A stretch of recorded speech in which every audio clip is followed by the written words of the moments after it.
UFC 284. Islam Makhachev défend sa ceinture contre Alexander Volkanovski, qui rêvait d'être double champion. Ce soir-là, les deux combattants vont se livrer une véritable guerre du premier au 5e round, et peut-être l'un des combats les plus techniques jamais vus dans le MMA.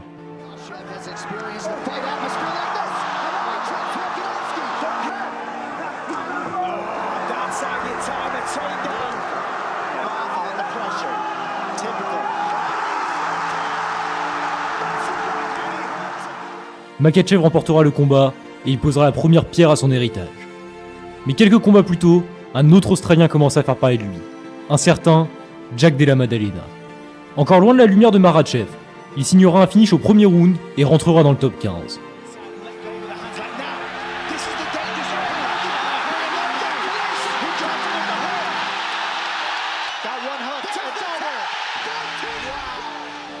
Deux ans plus tard, ces deux hommes se retrouveront au sommet pour un combat qui est bien plus qu'un simple combat pour l'héritage. Ce combat, c'est l'histoire de deux hommes que tout oppose, tant dans les mentalités que dans leur style. Rien ne les destinait à s'affronter. Pourtant, aujourd'hui, ils sont tous les deux prêts à briser le rêve de l'autre. D'un côté, Islam Makhachev, le digne héritier de Khabib Nurmagomedov, l'élève d'Abdulmanap.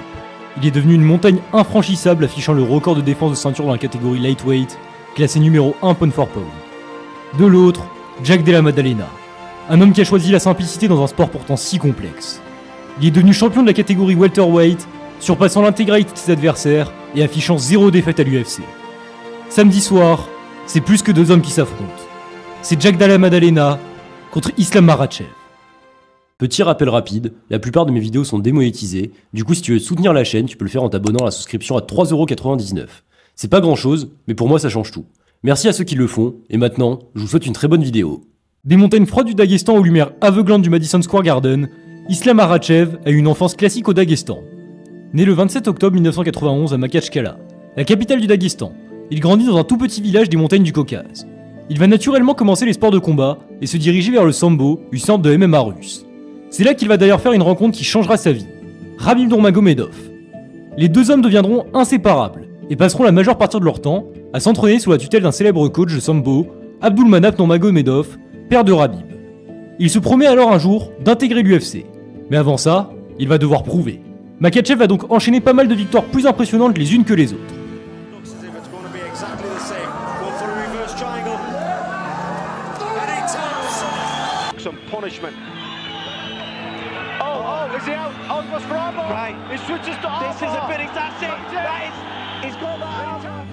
À 24 ans, et ayant accumulé un palmarès de 11 victoires et 0 défaites, il est appelé pour faire ses débuts dans l'organisation le 23 mai 2015 et signera une belle victoire.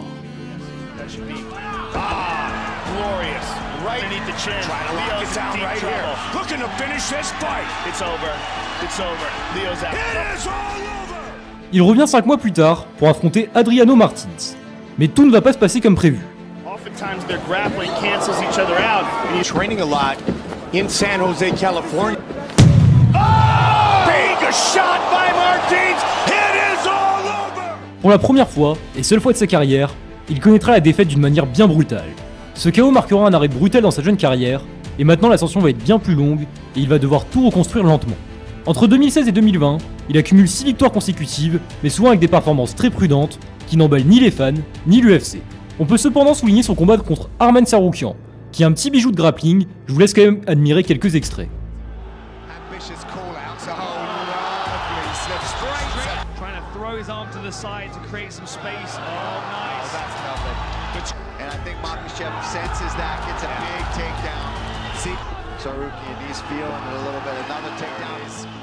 Cependant, Islam le sait. Son point fort c'est le sol, mais s'il veut passer dans une autre sphère, il va devoir perfectionner son striking. Et les résultats ne se font pas attendre, puisqu'on voit direct une grosse différence, balayant l'étiquette de combattant ennuyeux contre des adversaires déjà plus connus du grand public.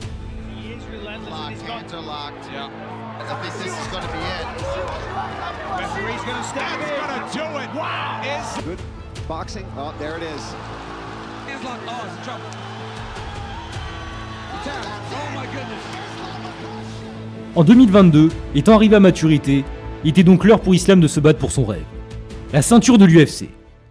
Cependant, la même année, un autre homme faisait lui ses débuts à l'UFC. Jack Della Maddalena, né à Perth, en Australie, dans une ville où rien ne le destinait à cette trajectoire. Il commence par le rugby, avant de finalement retrouver refuge dans les sports de combat. Il fait alors ses débuts professionnels à 19 ans et perd ses 2 premiers combats.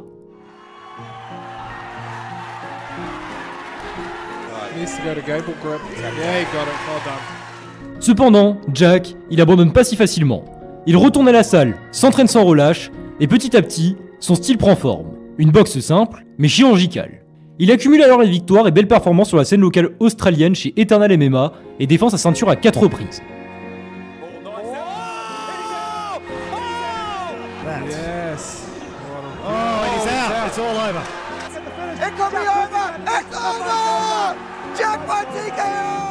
En 2021, il est l'heure. Ayant alors accumulé un palmarès de 9 victoires et 2 défaites, il reçoit un appel pour combattre au Dana White Contender Series. Il imposera durant tout le combat son jab, ses combinaisons et son faux rythme, donnant une première aperçu du style Madalena. Nice body shot. He felt that one, and then it comes with an uppercut with the same hand. Just beautiful work. Oh my goodness. To go.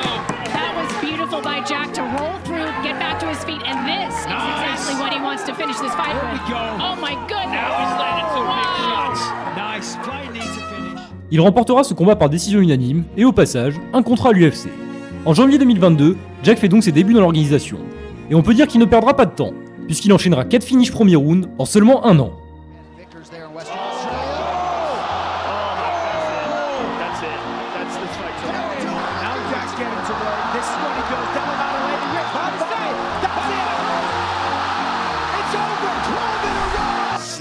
Combination. Body shot. Oh, Roberts is in trouble, and that'll do it. 3 for 3. He gets a choke immediately. No hooks. That's it. Got one hell of a L'UFC veut donc naturellement vraiment le tester. Il sera donc matché contre Sean Brady, un autre prospect du top 15 à ce moment-là. Mais ce dernier se blesse à la dernière minute. L'UFC trouve donc un remplaçant, Bassil Hafez. Et pour la première fois, Jack va souffrir et perdre le premier round.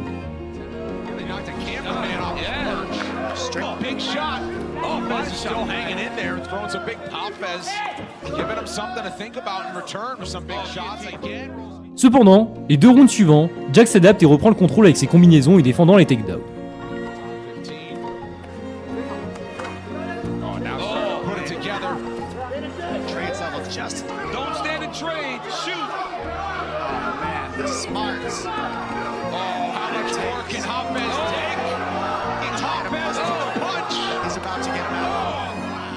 Il gagnera finalement par speed décision dans une victoire arrachée, mais précieuse. Et il est maintenant temps pour lui de rentrer dans la cour des grands et passer un nouveau test contre Kevin Holland.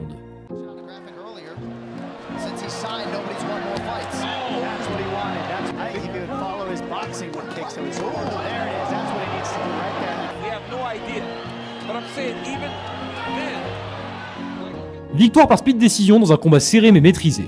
Quelques mois plus tard, il obtient sa chance pour le top 5 contre Gilbert Burns, un ancien challenger au titre, dangereux partout. Dès le début du combat, il se casse le bras, mais il refuse d'abandonner. Il continuera de se battre et touchera de bonnes combinaisons. He can switch between stances in the middle of his combination. But again, there's the difference. Yeah. One shot takedown time. Oh, that kick and a good counter right from Della Maddalena. Cependant, il le sait, Burns est en train de gagner le combat avec ses nombreux takedowns.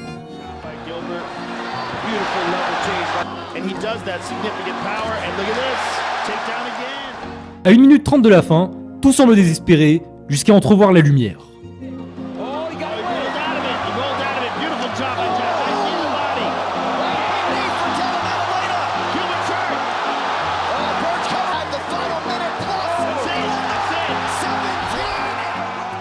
Une victoire digne d'un scénario de film, arraché dans la souffrance.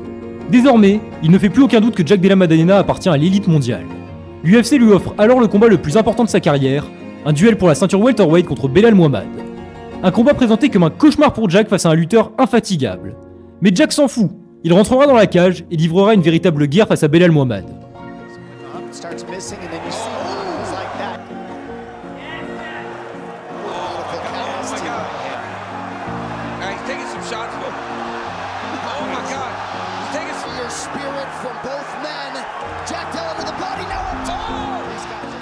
Au terme de ce combat, les juges sont unanimes. Jack Della Maddalena est le nouveau champion welterweight. Ce soir-là, il validera tout ce qu'il a construit. Le jab, la lecture, la précision, la défense de takedown, tout est là. Mais cette histoire marque aussi un tournant, car désormais, l'Australie a un nouveau roi, mais dans les montagnes du Daghestan, un autre est resté bloqué en 2022, attendant son sacre. On retombe quelques années en arrière, plus exactement le 22 octobre 2022, où Islam Makhachev s'apprête à livrer le combat le plus important de sa carrière contre Charles Oliveira. Avec une série de 11 victoires, le Brésilien est un des combattants les plus dangereux du monde. Grand spécialiste du jiu-jitsu brésilien, recordman de soumission à l'UFC, et boxeur redoutable. Mais ce soir-là, Islam ne va lui laisser absolument aucune chance. Le dominant dans tous les domaines, allant jusqu'à finalement étrangler Oliveira. Herzog using his Brazilian Portuguese to tell Charles Oliveira his hand off the top of it. I think Oliveira. Oh! Knocked down from Makhachev. On his first Islam Makhachev. Islam Makhachev devient donc le nouveau roi des lightweights avec une performance terrifiante. Néanmoins, un défi encore plus grand l'attendait. Le numéro 1 pound for pound, invaincu depuis 22 combats. Alexander Volkanovski. Un duel champion contre champion. Le moment parfait pour Islam de sortir de l'ombre de Khabib. Le combat commence et il est d'une intensité rare.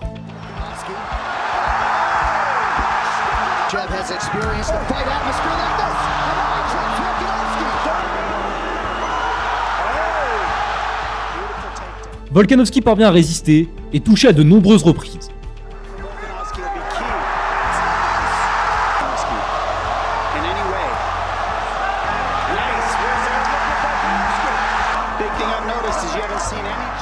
Mais le Dagestanais est plus complet, et l'intelligence tactique d'Islam finira par faire la différence.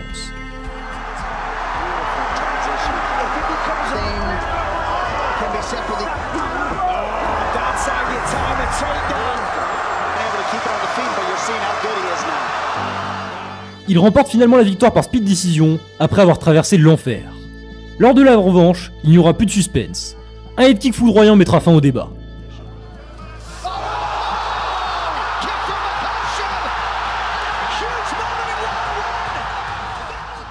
Mais pour devenir la légende qu'il veut être, il va devoir aller plus loin. Plus loin que Khabib, plus loin que tous ceux qui ont porté cette ceinture avant lui. Alors il se met en quête d'un record, le nombre de défenses de titre lightweight. Son premier obstacle sera Dustin Poirier, un homme qui a affronté les plus grands, qui a tout connu et qui joue cette dernière chance de voir un titre un jour. Poirier livrera une grande performance, touchant très durement avec son anglaise et parvenant à défendre les tentatives de takedown.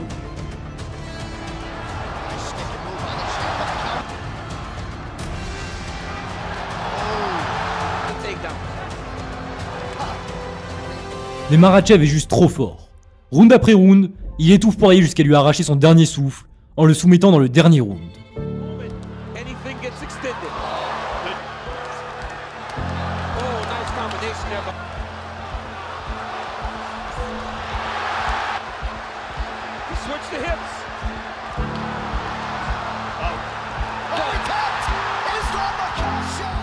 Une défense de plus et un message envoyé.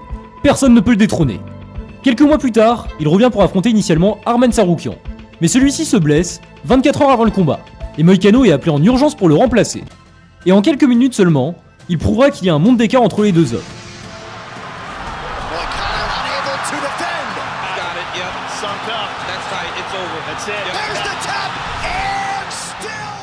Cette nuit-là, Makhachev entre officiellement dans l'histoire. Il vient de briser le record de son frère d'armes, Khabib, et devient le lightweight le plus dominant de l'histoire moderne. Mais malgré tout, Islam a encore un sentiment d'inachevé, car il a un rêve, devenir double champion. Et au moment où il regarde la catégorie d'au-dessus, un nom résonne comme un défi. Celui de Jack Della Maddalena, celui qui incarne une nouvelle génération. L'UFC officialise donc l'impensable. Islam Makhachev laisse sa ceinture vacante et monte pour devenir double champion. Le choc des mondes approche. Mais avant que ces deux royaumes ne s'affrontent, les deux se posent une question. Comment réaliser l'exploit de battre l'autre? Parce qu'on le sait, à ce niveau-là, tout se jouera sur de petits détails. Il est donc l'heure des game plans. Jack Della Maddalena le sait. S'il veut battre Islam Makhachev, il ne faudra pas seulement défendre les takedowns, il va falloir le désarmer. Premier point, la feinte du percut. Il l'avait déjà utilisé dans son combat contre Belal Muhammad, car regardez sa réaction, un simple mouvement, et Belal recule immédiatement, coupant net son envie d'aller au takedown. Deuxième point, la défense active. Jack, avec sa garde de haute de boxeur, est bas sur ses appuis, ce qui lui permet de défendre certains takedowns, comme ici avec Belal, uniquement avec sa tête, en gardant sa garde toujours haute, mais baissant son centre de gravité. Troisième point, les comptes dans les phases de lutte. C'est quelque chose de plus rare, mais qu'il fait très bien pour contrer lors des phases de lutte. Regardez par exemple sur cette séquence. Il tente un Haraigoshi sur Belal, l'obligeant à défendre, permettant ensuite à Jack de ressortir. Et enfin, le point le plus important, l'initiative. Il ne devra pas subir le rythme de Makhachev. Il va devoir avancer sur lui, dicter le tempo, l'user au corps, et même lorsqu'il se retrouvera au sol, il devra se battre pour rendre chaque contrôle et chaque position épuisante pour Islam. Mais de l'autre côté, Islam Makhachev sait exactement ce qu'il doit faire. Il ne viendra pas pour échanger, il viendra pour neutraliser. Le premier point est sa pression. Il devra imposer une pression constante, car le système daguestanais est basé sur la pression contre la cage. Il devra donc naturellement emmener son adversaire contre celle-ci, pour pouvoir y exprimer sa lutte. De plus, lorsque Jack recule, son jab perd de sa précision. Le second point sera le contact, le moment où Makhachev aura réussi à mettre la main sur Jack. Car Makhachev n'est pas un simple lutteur. Il mélange le judo à la lutte, avec des balayages, des projections et des transitions imprévisibles. Et Jack n'a jamais affronté un profil comme le sien. Au sol, le travail devra être simple, quitte à être ennuyant. Il n'est pas connu pour son ground and pound, puisqu'il contrôle avant de venir soumettre.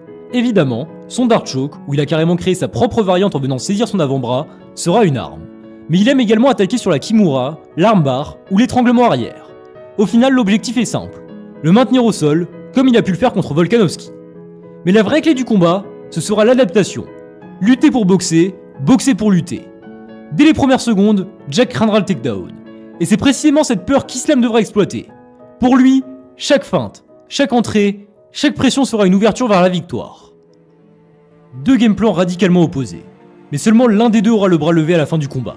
Un seul aura réussi à imposer son plan à l'autre. D'un côté, la précision chirurgicale d'un boxeur. De l'autre, la maîtrise glaciale d'un lutteur qui t'enferme sans respirer. Ce combat, c'est plus qu'un affrontement entre deux hommes. C'est un choc entre deux philosophies. Parce qu'au final, il n'y a ni héros ni méchant, mais uniquement deux hommes prêts à tout pour graver leur nom dans l'histoire.